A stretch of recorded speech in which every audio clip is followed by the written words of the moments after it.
They say pleasure is the reward. But what if it's the disguise? What if the chocolate, the scroll, the lust, the laugh are just shadows, cleverly dressed, masking something far more primitive and far more painful? Let me ask you this. When was the last time you felt full, without needing something more? Not just satisfied, not just entertained, but deeply, profoundly untouched by craving? Because here's the thing. We live in an age of pleasure, but we are starving. Carl Jung once warned that the things we chase for comfort are often the very things that keep us from healing. And today, you'll see pleasure in a way you've never seen it before. Let's begin. Imagine this. You wake up. You check your phone. You don't even know why. There's no emergency, no joy. But the habit is stronger than hunger. A reel makes you smile for 3 seconds. You laugh and forget it ever happened. Then another and another. And somewhere in that infinite scroll, the day vanishes. But the ache doesn't. You put the phone down, maybe eat something sweet, or salty, or both. Then guilt creeps in. You weren't even hungry. You just needed something. And that something wasn't food. It wasn't dopamine either. It was silence. It was escape. It was a pause in the storm you've never put into words. Let me show you how Jung saw it. He said that every person has a shadow, a hidden self we bury beneath distraction. And pleasure is the shovel. When you eat not because you're hungry. When you scroll, not because you're curious. When you desire, not because you love. You are not choosing joy. You are choosing anesthesia. Here's the painful truth. Most pleasure isn't pleasure. It's relief from self-awareness. But the price is steep. Because every hit of fake pleasure creates a deeper hunger for the real thing. And when we don't get it, we feel broken. We're not. We're just unaware. Unaware that we've been conditioned to mistake escape for enjoyment. Unaware that the pleasure we seek is often a symptom, not a solution. Let me take you deeper. You're 6 years old. You cry. No one listens. So you learn. Feeling bad gets me nothing. But when you smile, when you perform, when you distract yourself, people approve. And that reward sticks. So you repeat it for years, until adulthood, where your pain becomes unspoken and your pleasures become loud, louder than your loneliness, louder than your fears, louder than the child inside you who just wanted to be held. But here's what most people never realize. Pleasure has memory. Every time you use it to silence pain, you wire your body to fear stillness. Stillness becomes unbearable, which is why you can't sit alone, why you need music in the shower, why silence feels like punishment. And Jung knew this. He saw how pleasure, when misused, becomes an enemy of the soul.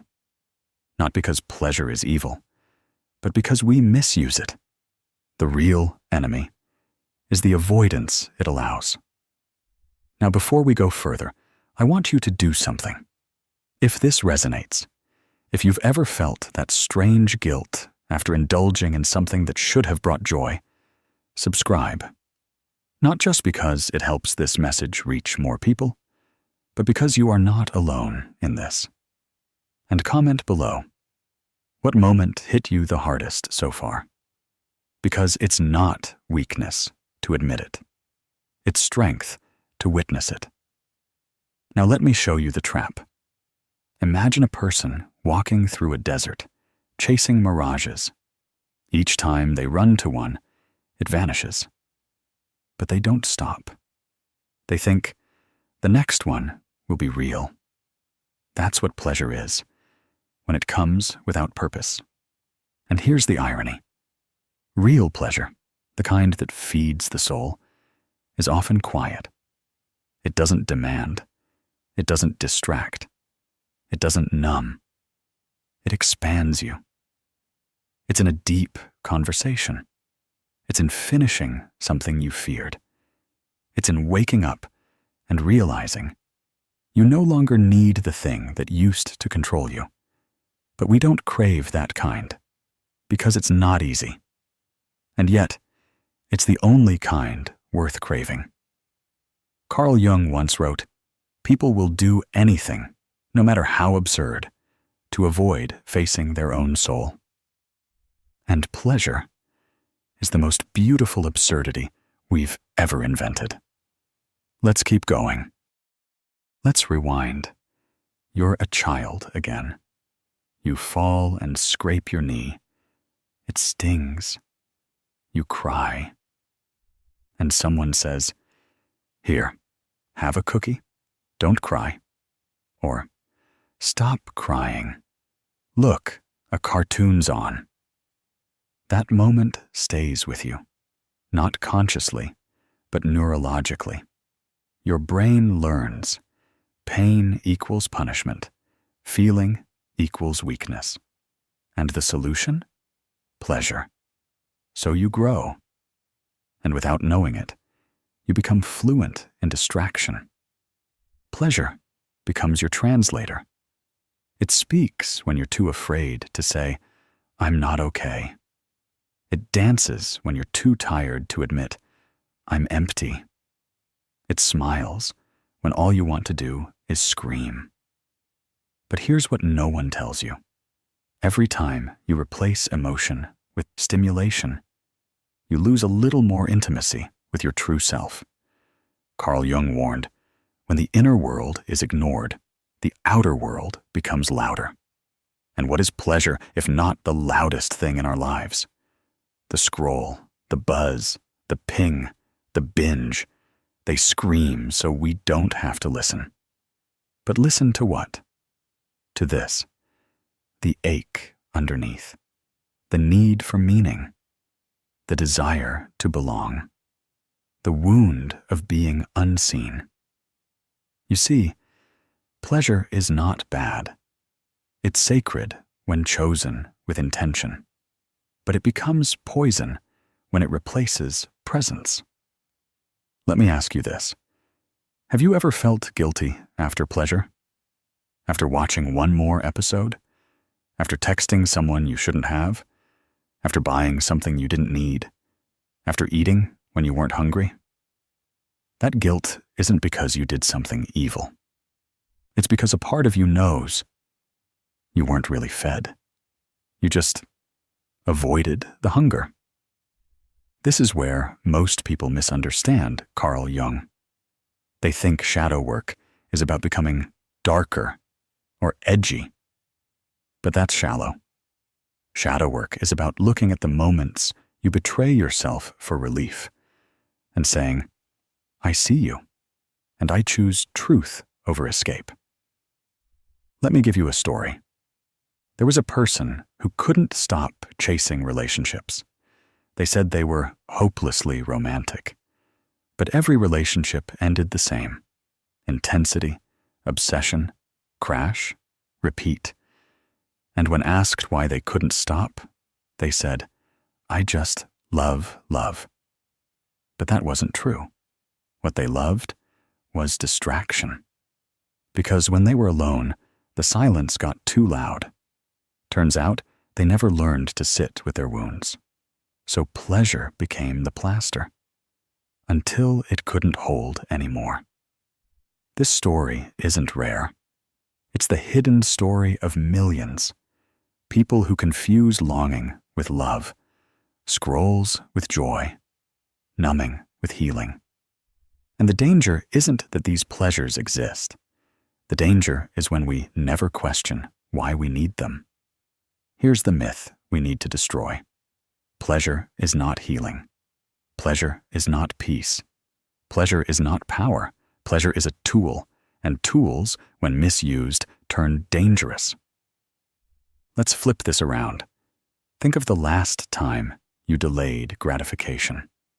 You resisted that message, that craving, that click, and later, you felt proud, peaceful. Why? Because discipline isn't just control. It's self-trust.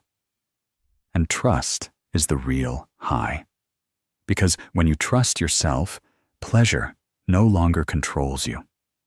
You choose it, intentionally, fully, freely. That's when pleasure becomes beautiful again. Not a drug, not a chain, but a celebration. Now imagine this. You walk into a room. There's no noise, no phone, just you.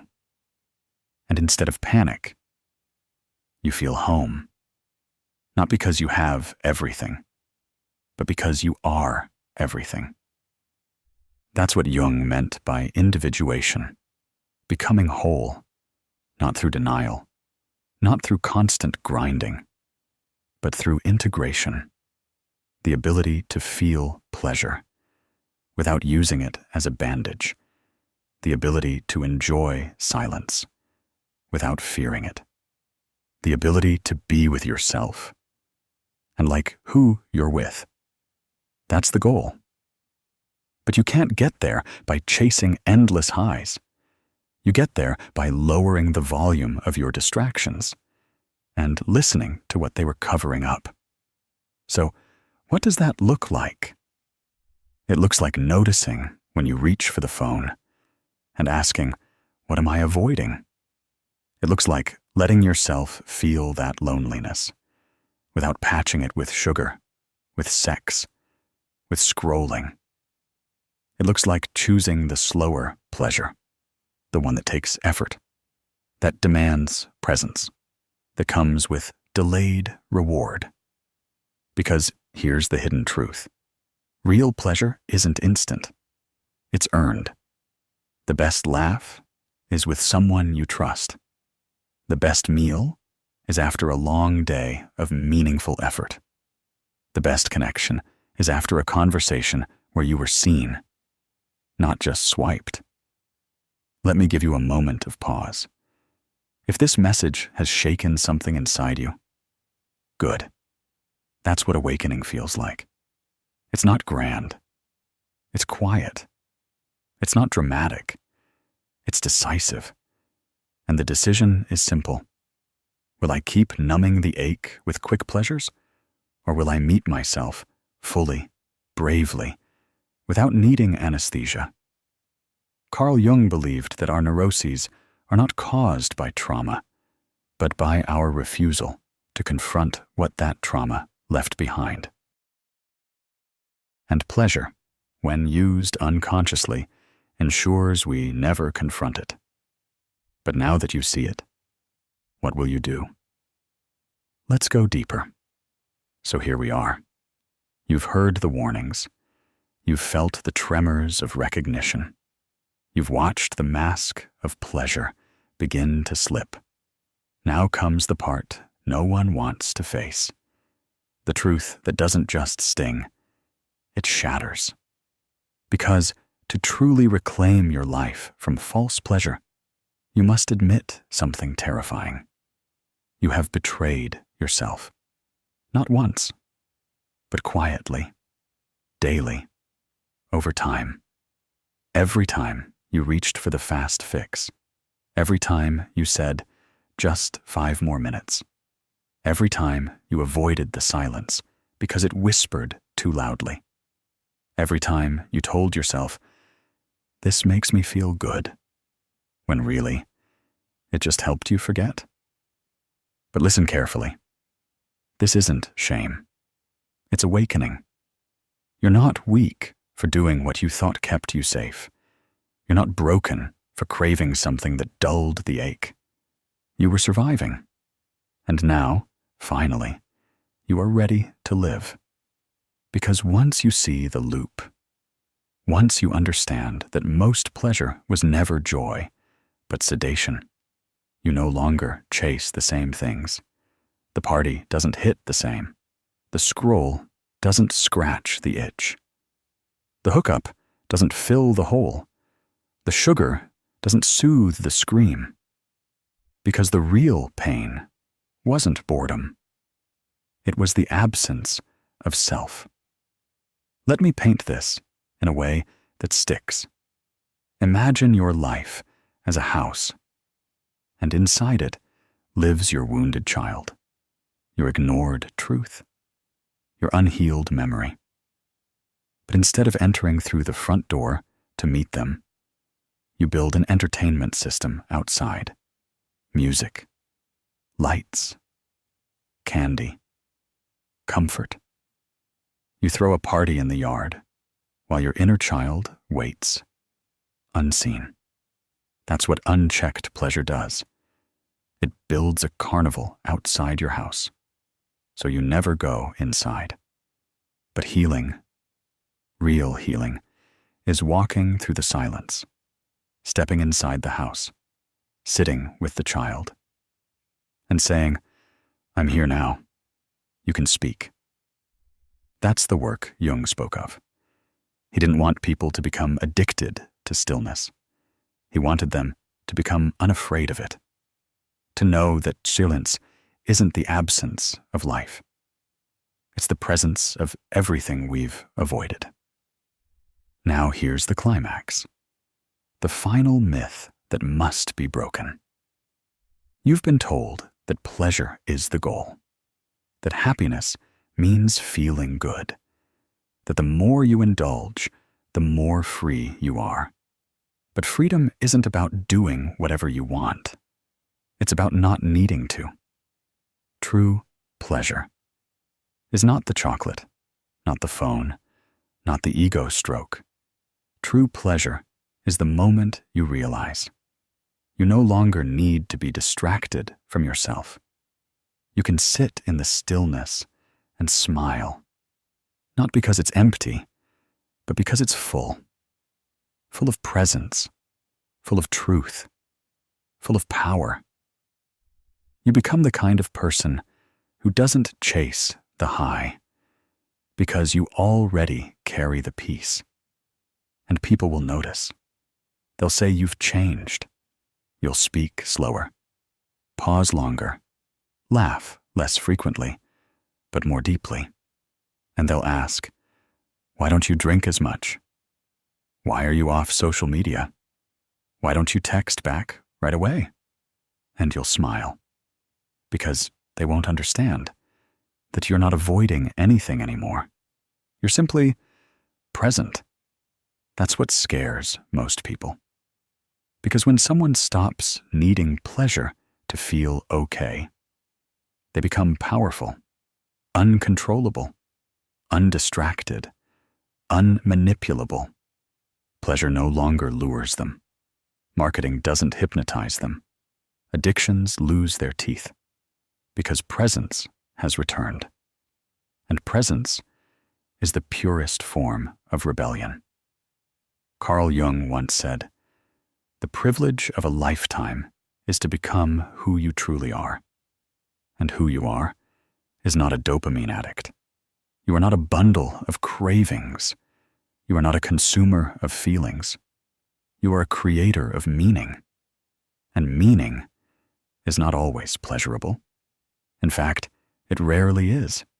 It's demanding. It's exhausting. It's inconvenient. But it is real. And it will feed you in ways pleasure never could. So the next time the craving hits, pause. Not to fight it, not to shame it, but to ask, what do I truly need right now? That question alone can change your life, because it breaks the loop. It hands you the pen. It reminds you, you are not your hunger. You are the one who chooses how to feed it. So let me leave you with this. You'll never look at pleasure the same again. Not because it's evil, but because now you see it clearly. You'll still laugh, still love, still enjoy the sweetness of life. But you'll do it with awareness.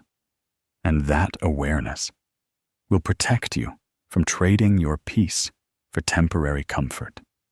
It will make your joy sacred, your relationships cleaner, your habits stronger, and your silence golden. Because the pleasure you don't need to chase is the only kind worth having.